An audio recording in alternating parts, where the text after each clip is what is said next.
Good afternoon. I'm delighted to be with you for the annual meeting of the Spearfish Economic Development Corporation. I recall being at this last year's meeting and leaving very impressed with the quality of the program and especially the award winners. So I begin by offering my congratulations to those that are being honored today as award recipients, as well as those being recognized for serving on the board of directors. There are others, I'm sure, being recognized, and then I want to say a special thanks to Corey for his leadership. It seems impossible that I've been at BH and in Spearfish for 19 months already, but I have. And I have enjoyed it so much. This is a very special community in a beautiful part of the country, and I have the privilege to work with some wonderful people at Black Hills State University. Today, I'd like to share with you some major initiatives at Black Hills State, and I'll do my best to tie our work into the broader efforts of economic development in Spearfish and the Black Hills. Let me begin by sharing a revision of our mission statement. A mission statement is our purpose or our reason for being. I want to begin with the first sentence that says Black Hills State University is a regional, comprehensive, public institution that provides access to a higher education for aspiring students. And then it ends by saying its graduates make significant contributions to the workforce and the betterment of their community. Two words that stand out for me, one, access, and the other, workforce. So let me dive into both with some updates on how we are working to make ourselves even more accessible and more closely connected to the regional workforce needs. Access is about getting students to enroll at Black Hills State, and many of you know that enrollment has been of concern at BH for some time. And of course, COVID didn't help that much at all. We've done a lot of work around enrollment, but I want to highlight two things that stand out to me. First is a restructuring of the university to place much more emphasis on enrollment. On July 1, we went live with the new Division of Enrollment Management. It was formerly called the Division of Student Affairs. And we hired a new vice president who brings enrollment management experience. Dr. John Allred joined us from Southern Utah University. And then we reorganized offices into this division if enrollment and registration was their major focus. This included offices like admissions, financial aid, and the registrar's office, but it also included the Veterans Office, our federally funded TRIO program, Res Life. And then finally, we stood up a new Student Success Center, something that we didn't have before. And we placed services in this center if they were highly focused on retention and student success. This included a brand new advising center where students receive their academic advising in their first 2 years while students here. High school dual enrollment falls here, as does testing, tutoring, orientation, and onboarding. And then finally, we opened a new career center. All of this is important in retaining students and keeping them on track for a 4-year graduation.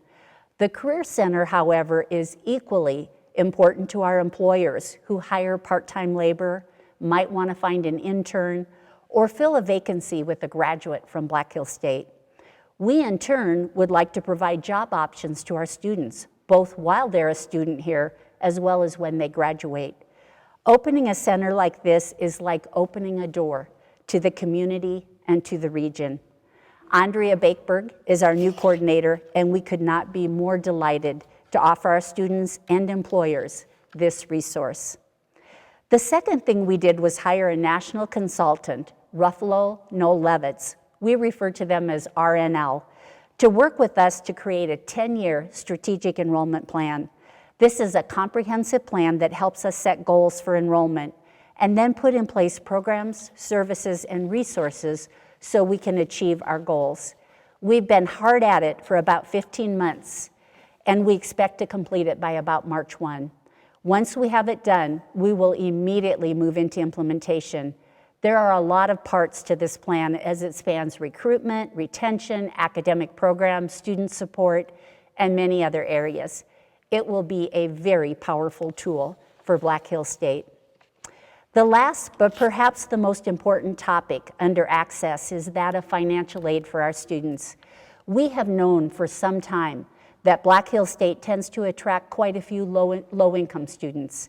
In fact, BH has one of the highest percentages of Pell Grant recipients in the Board of Regents system, and we're at 34%. About a third of our students receive a Pell Grant. About 80% of our student body receives some form of financial aid, and even after federal, state, and university help, the average student still has more than $8,000 of unmet need. This means that many of our students rely on part-time work and student loans to fund their education. And even at that, the average student will graduate from BH with about $26,000 in student loans. While this is lower than the national average, it's plenty high. Our highest priority in fundraising has been scholarships, and many of you know that 1 year ago we celebrated the successful completion of a $45 million campaign that mostly raised dollars for scholarships. Today, we award about $2.5 million in scholarships to students. And just now, our foundation is kicking off a focused campaign to raise even more scholarship dollars. The goal in the next few years is to add $3.5 million in annual scholarships for recruitment and retention. These are much needed. And you may have also heard the wonderful announcement about a month ago when Denny Sanford and Premier Bank and Premier Credit Card announced a $50 million gift to start a needs-based scholarship program for South Dakota residents, with hope that the state will match it with another $50 million during this legislative session. Denny Sanford has indicated that he plans to give another $50 million to this fund in the next few years, and the goal is to have $200 million in the trust in 5 years. Only the earnings of the trust will be spent, but this could mean up to $8 million per year in needs-based scholarships for our South Dakota students. It will be a game changer and very clearly will open access to college for a whole group of low-income students who, quite frankly, cannot afford college right now. Let me turn to workforce, the second topic, for a few minutes and share some of our exciting work. One of the strengths of a regional public institution is that graduates tend to stay more locally or regionally upon graduation, more so than graduates of flagship or land-grant universities or even engineering schools. Consistently, about 70% of the graduates from Black Hills State stay in western South Dakota and the Black Hills to live and to work. So knowing this, it's our responsibility to be sure that we are as tightly aligned to regional workforce needs as we possibly can be, so that our students get jobs when they graduate, and so that our employers can hire graduates into their positions. We have been scrutinizing our academic portfolio and looking for areas to add or strengthen based upon workforce needs in the area. In this slide, the first two bullets are completed. Others are in progress, and some are still in the exploration stage, but every one of them is tied to workforce needs. The Bachelor's of Applied Science is a 2+2 program with Western Dakota Technical College, and it allows for full transfer of credits from any technical program into a bachelor's program with a focus on leadership and management. And we have enjoyed working with the U.S. Forest Service, state parks, and Nyman Enterprises to develop a forestry program. We hope for BOR approval in March, and the program will go live this fall. We are excited to stand up 2 centers at Black Hills State University, Rapid City, to directly address workforce needs.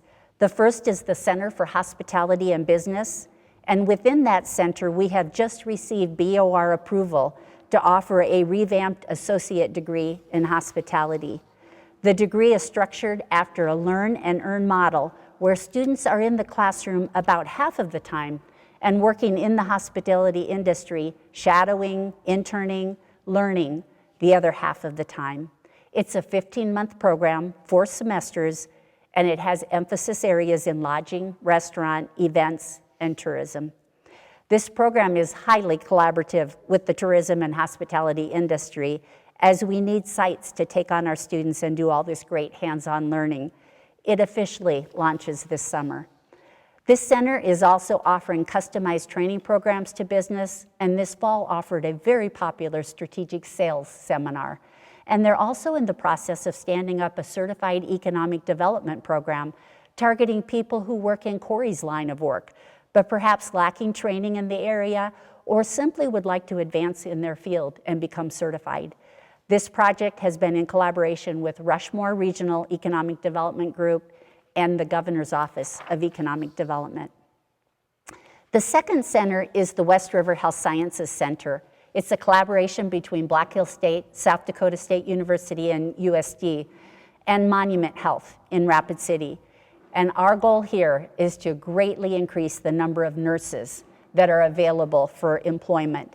The idea with this is combining our associate degree in applied health sciences, which offers the pre-nursing curriculum, with the BSN programs offered by SDSU and USD.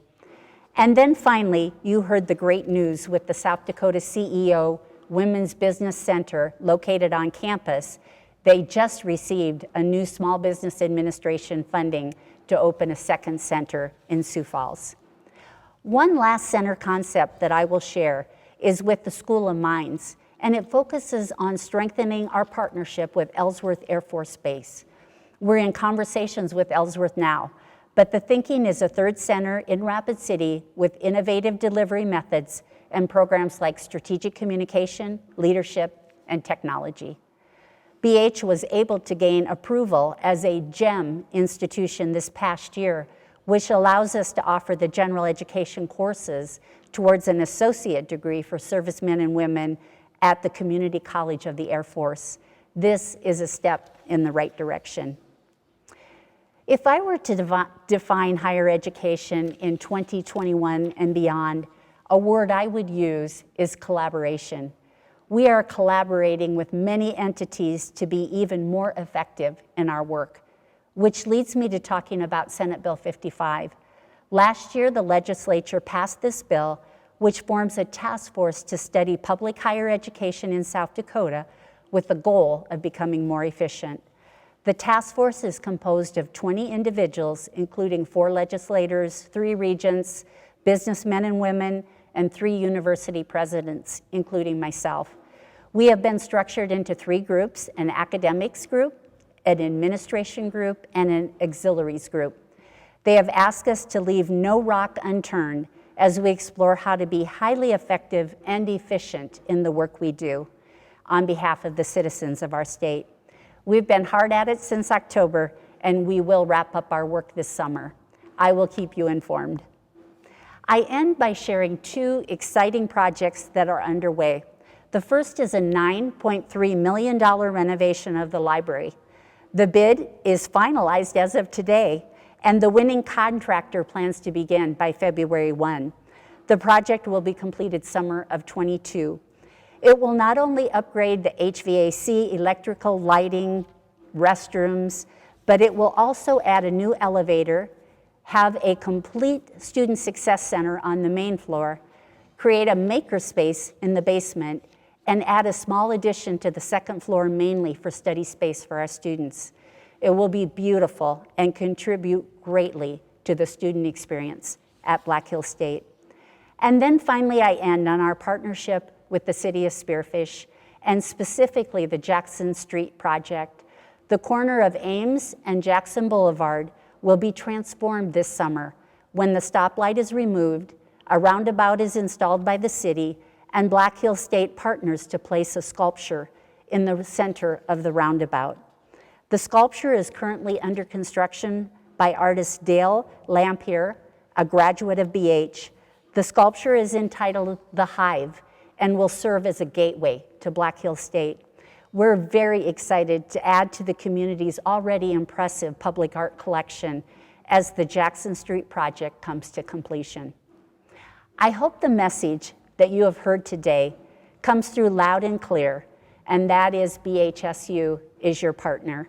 We care deeply about Spearfish and about economic development. In fact, we clearly see ourselves as part of the economic development formula, and we look forward to growing together. Thank you.